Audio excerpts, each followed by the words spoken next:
ठीक है भाई, रहने दो, सब मूल्यवासी वाली ही बात बोलनी है ना। साथियों, मेरा ख्याल है आप बहुत देर से आप बैठे हो और आप सुन रहे हो।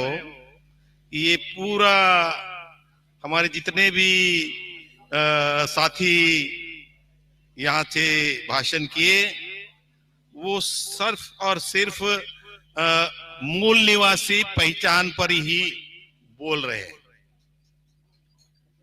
क्योंकि ये स्वाभाविक है, क्योंकि आज का जो कार्यक्रम हमने जो लगाया है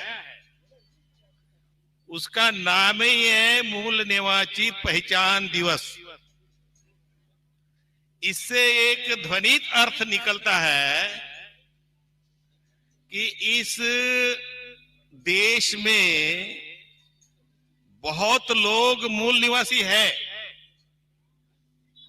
लेकिन उन लोगों को पता नहीं है कि वो मूल निवासी है। आप उनसे पूछिए, इधर तो मेरा ख्याल है उत्तर भारत में पूछने का जो तरीका है, दयाराम जी, उत्तर भारत में पूछने का जो तरीका है, जो मैं घूम रहा हूं इधर, कौन जात है? ऐसा है कि नहीं? कौन जात है? मतलब वो जात की ही पहचान में इस समाज को रखा है। तो दो चार महत्वपूर्ण बातें मैं बताना चाहता हूं। आप में से वो लोग हाथ खड़ा करेंगे, ख्याल दीजिए, आप लोगों में से वो लोग हाथ खड़ा करेंगे जो बाबा साहब को नहीं मानते। अच्छा, मतलब समझ गए मेरी बात। मतलब आप जितने भी लोग हैं वो बाबा साहब को मानते हैं, क्योंकि किसी ने भी हाथ खड़ा नहीं किया। आपने क्यों पता नहीं हाथ खड़ा किया? आप बाबा साहब को नहीं मानते? मानते हो तो इसलिए मैंने ऐसे ही पूछा था कि आप लोग कितने अलर्ट हो। जानबूझ के पूछा मैंने कि इस आंदोलन के प्रति, इस चर्चा के प्रति आप कितने अलर्ट हो, कितने सजग हो, इसलिए मैंने ये कहा था। तो बाबा साहब ने 3 बातें कही है। वैसे तो बाबा साहब ने अपने जिंदगी भर कई बातें कही है, कहीं ढंग से हमें समझाया है, लेकिन आज के अवसर पर मैं 3 बातों का जिक्र करना चाहूंगा। सबसे पहले उन्होंने ये बात किया, annihilate caste, annihilate caste the spirit of inequality. जाति का खात्मा करो, जाति का खात्मा करो। और हम जाति में जी रहे हैं। एक बात ये कही। सवाल ये उठता है कि बाबा साहब ने ऐसा क्यों कहा, हम लोगों को ये संदेश क्यों दिया कि जाति का खात्मा करो? क्यों कहा ऐसा? क्योंकि जाति से हम बहुत ज्यादा परेशान हैं। मेरा ख्याल है हमारे कई साथियों ने बताया। लेकिन एक महत्वपूर्ण बात मैं और बताना चाहता हूं। जैसे बाबा साहब ने जाति खत्म करो ऐसा कहा, तो सवाल ये उठता है कि ब्राह्मणों ने ये जाति बनाई क्यों? दूसरा सवाल ये उठता है कि अगर बाबा साहब इसका खात्मा करो बोल रहे हैं, तो ब्राह्मणों ने इसको बनाई क्यों? तो ब्राह्मणों ने जाति राजनीति करने के लिए बनाई। जाति ये राजकीय पहचान है। समाज जीवन में इसको उसको क्या कहेंगे, इसको उसको पिरोया। आर्य या इस देश में आने के पहले जाति व्यवस्था नहीं थी। उन्होंने ये बनाया क्योंकि उनको पता था कि यहां हम बहुत ज्यादा मात्रा में लोग हैं।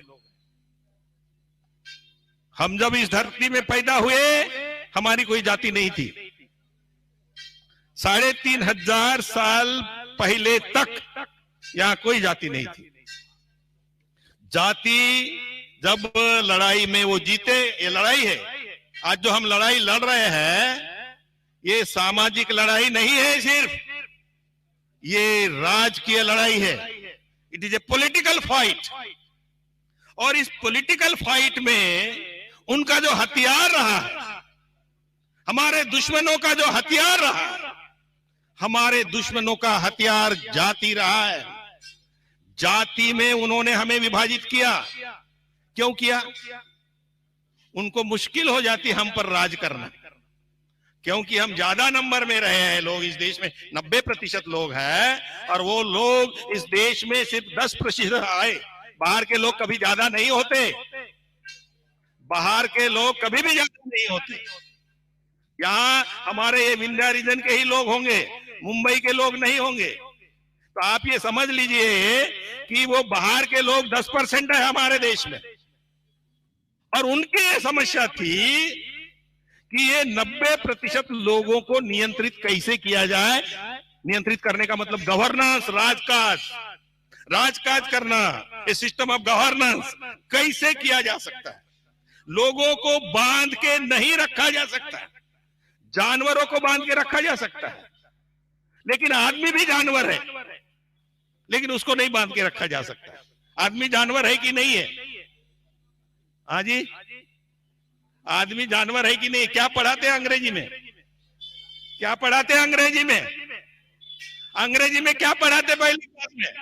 Man is man. आदमी भी जानवर है, लेकिन ये दूसरे जानवरों से अलग किस्म का जानवर है, इसको बुद्धि है।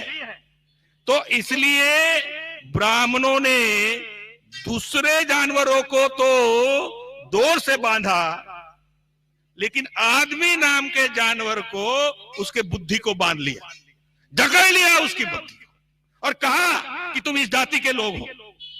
ऐसा करने से, जो दयाराम जी ने काफी डिटेल में बताया, ऐसा करने से हम खंडित विखंडित जो भी कहते होंगे, मतलब बाबा साहब ने इसको जो टर्मिनोलॉजी इस्तेमाल की है वो टर्मिनोलॉजी है ग्रेडेड डिग्रेडेशन।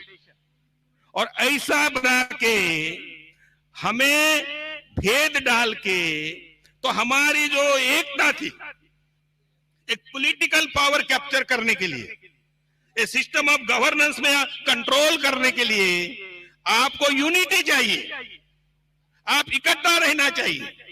आप इकट्ठा थे तो उनको लगा कि वो हम पर राज, जब तक हम लोग इकट्ठा है तब तक वो हम पर राज नहीं कर सकते, और इसलिए उन्होंने जाति बनाई। इसलिए मेरा ये मानना है कि जाति ये पहले पॉलिटिकल पहचान है, ये राजकीय पहचान है, और बाद में इसको सामाजिक पहचान का दर्जा दिया गया। This is number 1। और इसीलिए अगर ये राजकीय पहचान है जिससे हम इकट्ठा नहीं हो सकते, तो इसको काट, इसकी दवाई, इसकी तैयार करना बहुत जरूरी है, और वो है मूल निवासी पहचान। आप समझ गए? इसलिए आप किसी जाति के लोग नहीं हो। कोई तेली नहीं बनना चाहता, कोई महार चमार नहीं बनना चाहता, और बनने का मौका मिला तो ब्राह्मण से नीचे, तो ब्राह्मण से नीचे नहीं बनना चाहता। क्यों नहीं बनना चाहता? क्योंकि ब्राह्मण को समाज जीवन में मान सम्मान है, चमारों को, तेली को, माली को, नाई को सम्मान नहीं है। और हर व्यक्ति अपने जीवन में मान और सम्मान की जिंदगी जीना चाहता है, तो जाति हमें मान सम्मान नहीं देती। इसलिए जाति को खत्म करना क्या है? बोलो, जाति को खत्म करना जरूरी है। और यही बाबा साहब ने कहा था, एनिहिलेट कास्ट, जाति को खत्म कर दो। और अगर जाति को खत्म करते हैं तो उस समाज को दूसरी पहचान देना जरूरी है। अगर वो जाति से पहचान से, जाति की पहचान से अगर उसको नहीं जाना जाएगा तो उसको दूसरी पहचान देना जरूरी है, तो वह है मूल निवासी पहचान। इसलिए ये इसके ऊपर ये सभी बात चल रही है, इसलिए इसी के दायरे में चर्चा हो रही है। आप देखे होंगे हमारे सभी साथी इसी के ऊपर बोल रहे हैं, क्योंकि हमारा समाज ये नहीं समझ रहा। हम समझ रहे, हमारा समाज नहीं समझ रहा। बाबा साहब समझ गए थे, हम नहीं समझ रहे थे, तो बाबा साहब ने क्या किया, हमको समझाया। तो आज वो स्थिति है कि जाति हमारे लिए बहुत ही घृणात्मक स्थिति पैदा करती है, राज्य सत्ता में नहीं आने देना चाहती है, गवर्नेंस में नहीं आने देना चाहती है, इसलिए जाति को खत्म करो। दूसरी बात, ये पहली बात है, 3 बातें मैंने बोला था, 3 बातें बताऊंगा। दूसरी बात कहा है बाबा साहब ने, वो थॉट्स ऑन पाकिस्तान जो किताब लिखी है बाबा साहब ने, वो थॉट्स, एक मिनट, थॉट्स ऑन पाकिस्तान किताब लिखी है, आप पढ़ लीजिए। उस किताब में बाबा साहब ने लिखा, भारत को हिंदू राष्ट्र नहीं बनने देना।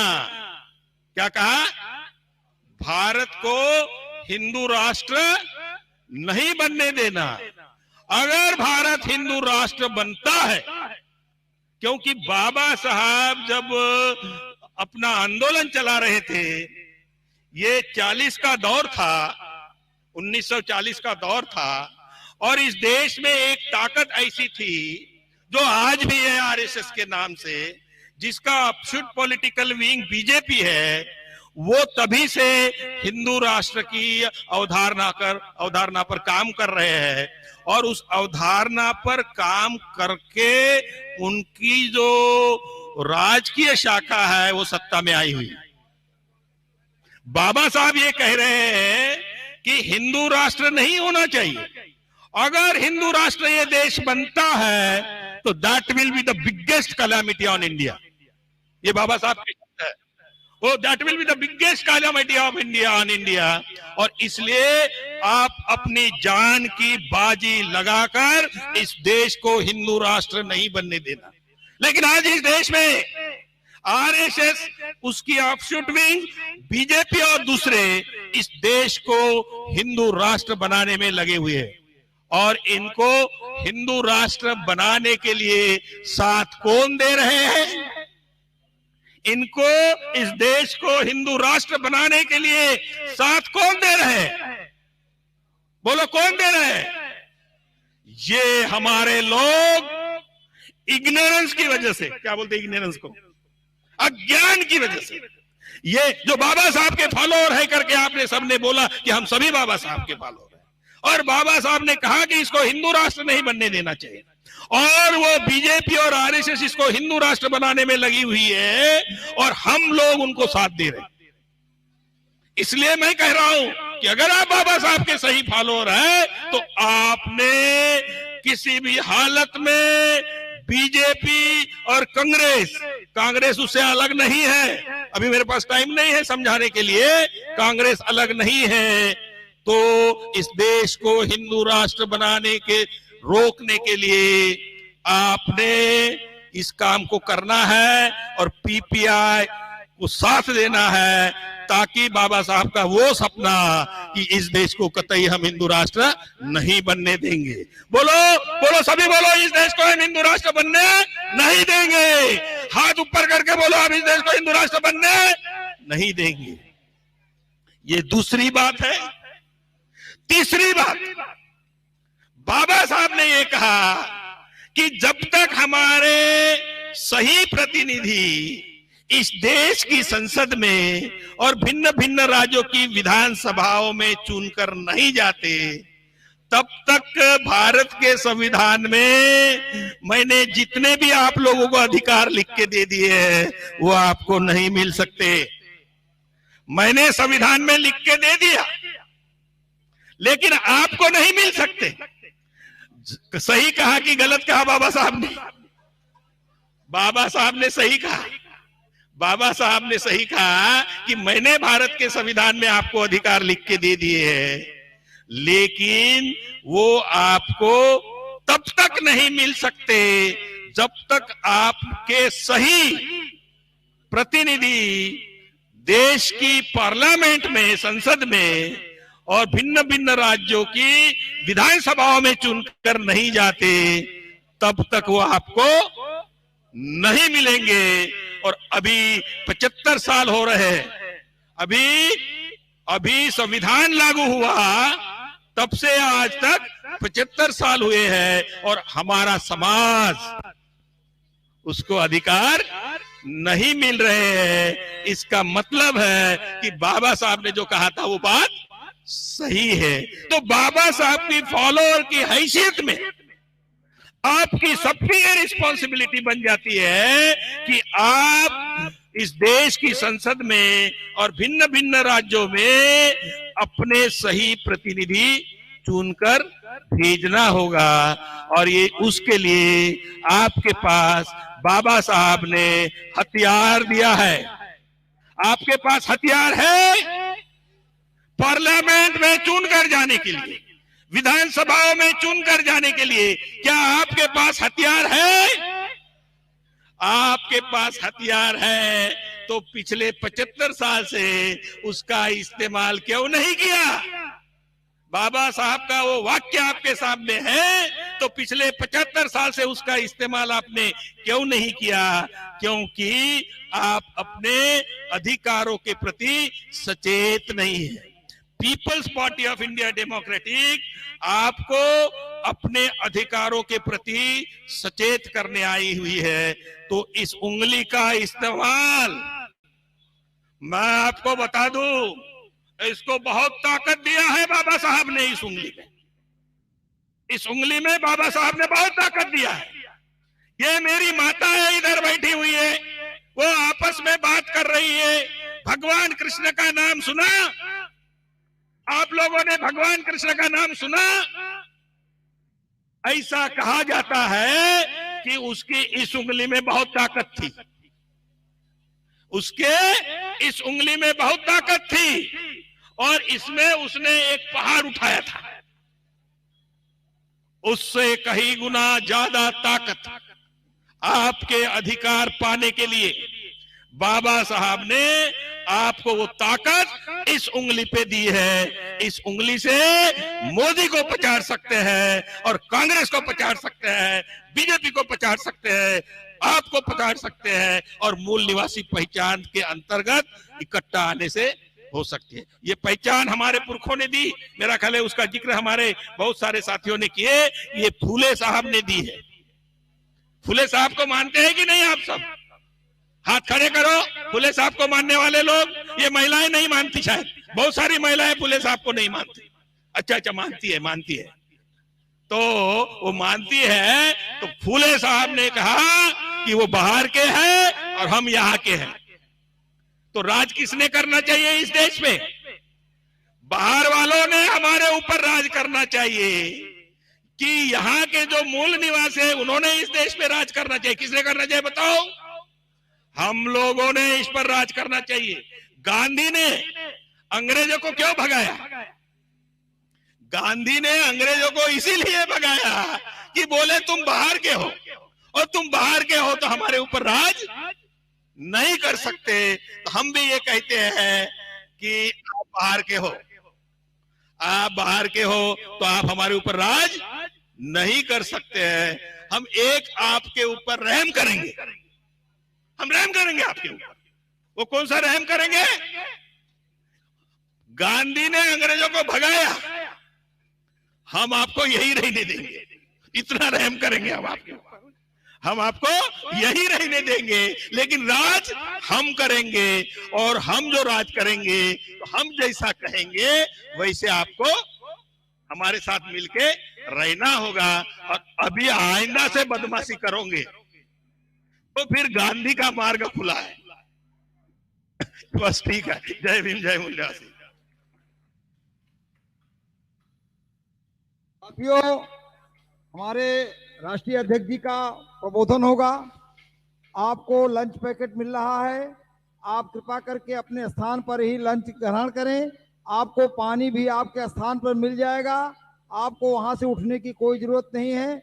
आप अपने राष्ट्रीय अध्यक्ष को सुनेंगे। उसके पहले हमारे कुछ साथियों ने और पार्टी ज्वाइन किया है, हम सब लोगों का नाम पढ़ने की कोशिश करते हैं, लेकिन कुछ साथियों का नाम अभी नहीं पढ़ पा रहे हैं। तो हमारे जिला अध्यक्ष जी के पास वो सूची है, वो जा करके आप लोगों को संपर्क करके आपके साथ सहयोग लेंगे और सहयोग देंगे। अभी सिगरौली से मूल निवासी की ज्वाइन कर रहे जुबान हैं पर छाई पीपीआई, अरे आई पीपीआई, गोविंद पनिका जो गांव के सरपंच है मधुहा के, वो रोजगार के ज्वाइन कर बिन रहे हैं। भारत का अमन कैसे वर्मा हम जी, निर्माण संजय करें। रावण जी, रमीला वर्मा जी, विनोद शाह जी, सीताराम बहुत यादव जी, वादे आओ, उमेश अब वर्मा तो जी कुछ कल्याण और एक करें। गोंडवाना स्वतंत्र पार्टी के रोजगार गोंडवाना के बिन गणतंत्र भारत पार्टी का के कैसे हम बहुत ही निर्माण सक्रिय करें। एक्टिव नेता हैं, रामदास तेली लिखते हैं वो, माननीय रामदास साहू, मूल निवासी रामदास साहू जी सिगरौली से वो पार्टी ज्वाइन कर रहे हैं। सपनों में इसी के साथ मजलूमों के सपनों इसी में के साथ अब हमें लाल भर ये जाना है। बीजेपी से मिले जो है बराबर लालमणि साकेत हिस्सेदारी जनवरी ये से, अभियान चलाना है। रुद्र मिले प्रताप सिंह बराबर जनवरी से, हिस्सेदारी ये रमेश अभियान साकेत सरई चलाना से, है। विनोद कुमार शाह चौरा से कांग्रेस छोड़ करके बीजेपी उम्मीदों ज्वाइन की कर रहे नई हैं। रोशनी लाई गोविंद पीपीआई, प्रसाद मूल निवासी की और जुबान भोला पर छाई शर्मा जी, पीपीआई, जो PSP में उम्मीदों की हुआ नई करते थे। रोशनी लाई पीपीआई, और मूल साथियों, निवासी की अभी आप- जुबान पर छाई पीपीआई, अरे आई पीपीआई, अरे आई पीपीआई। सुहावल विधानसभा से राम नरेश बंसल, भाऊ बंसल, रमेश बंसल, सावित्री बंसल, कल्लू बंसल, सालू बंसल, संगम बंसल, सागर बंसल, जगन्नाथ बंसल, अशोक बंसल, आशीष बंसल, ये जो है पार्टी ज्वाइन कर रहे हैं। अशोक विश्वकर्मा, सोनू चौधरी, अजय जायसवाल, सुनील चौधरी, अजय चौधरी, राजीव यादव, दौलत चौधरी, सुभाष चौधरी, इंचलाल विश्वकर्मा जी पार्टी ज्वाइन कर रहे हैं। हम इनका हार्दिक स्वागत और अभिनंदन करते हैं। इसी के साथ अब हम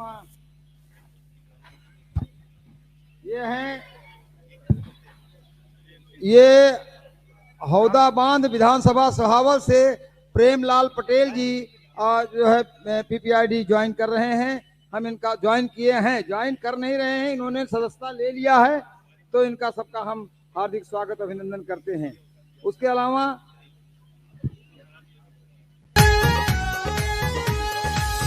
बृहस्पति चौधरी, सविता चौधरी जो चुराहट विधानसभा से आज यहाँ आकर के पार्टी ज्वाइन कर रहे हैं। नींद तोड़नी होगी तुमको, आंख खोल चलना होगा।